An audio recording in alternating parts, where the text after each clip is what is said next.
Hello everyone! Rome lost battles. Entire legions disappeared. Generals were killed. Enemies marched through Roman territory and came dangerously close to ending everything. But Rome kept returning. A destroyed army was replaced. A failed tactic was changed. A former enemy became a new ally.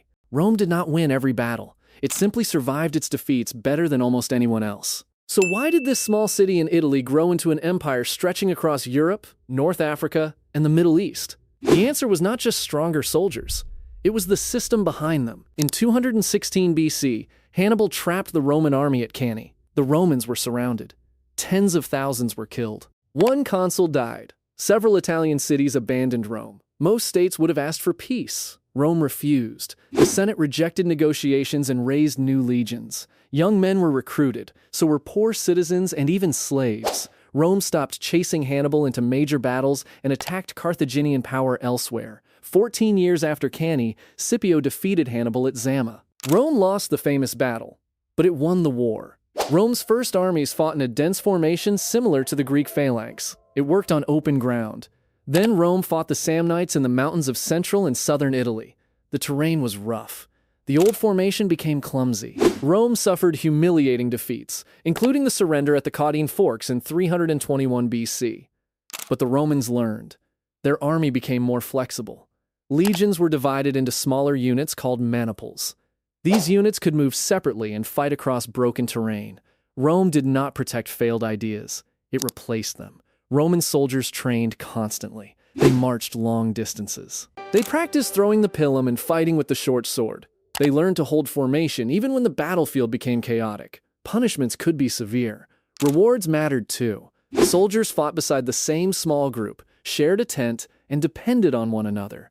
Courage was useful. Order was better. Many Roman enemies charged with great speed and confidence. But if that first attack failed, the legion was still organized. Officers could rotate units and reinforce weak points. Rome turned thousands of men into one machine. A Roman legion did not simply stop marching and sleep in a field. Soldiers dug ditches. They raised earth walls. They placed stakes and organized tents in a familiar pattern. Even a temporary camp became a small fortress. Engineering could also win entire battles. At Alesia in 52 BC, Julius Caesar trapped Vercingetorix and a Gallic army inside the town. Then a relief army arrived outside. Caesar's soldiers built two defensive lines. One faced inward. The other faced outward. Rome was surrounded while surrounding its enemy. The fortifications held, and Gaul's revolt collapsed. Roman roads were not built only for travelers. They moved armies. The Appian Way began in 312 BC and connected Rome with southern Italy. More roads followed every conquest. Soldiers, supplies, messages, and reinforcements could travel faster across controlled territory. Legions also built bridges, forts, watchtowers, and frontier walls. Hadrian's Wall later stretched across northern Britain and connected a network of forts and military posts. A Roman victory changed the landscape. The army arrived first. Roads and forts followed. If rebellion began, Rome already had a route back.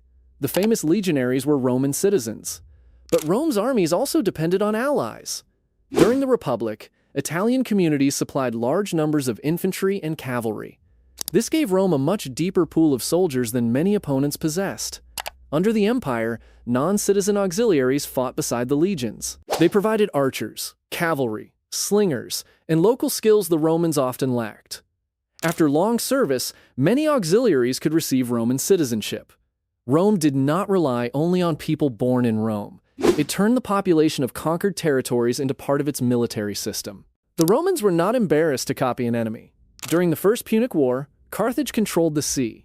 Rome had little naval experience. So the Romans built a large fleet and introduced the corvus, a boarding bridge that allowed soldiers to fight at sea like infantry on land. In Spain, Roman armies encountered an effective short sword that influenced the weapon later called the gladius hispaniensis.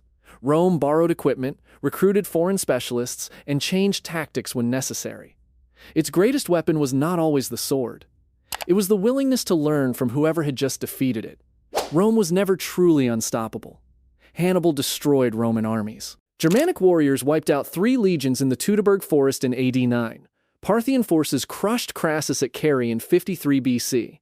But during its rise, Rome could absorb losses, recruit new troops, change commanders, and return years later. Its enemies often depended on one king, one army, or one decisive victory. Rome depended on institutions, allies, roads, taxes, and manpower. That was the real difference. Roman soldiers helped win battles. The Roman system kept fighting the war, and for centuries, that system was extremely difficult to destroy.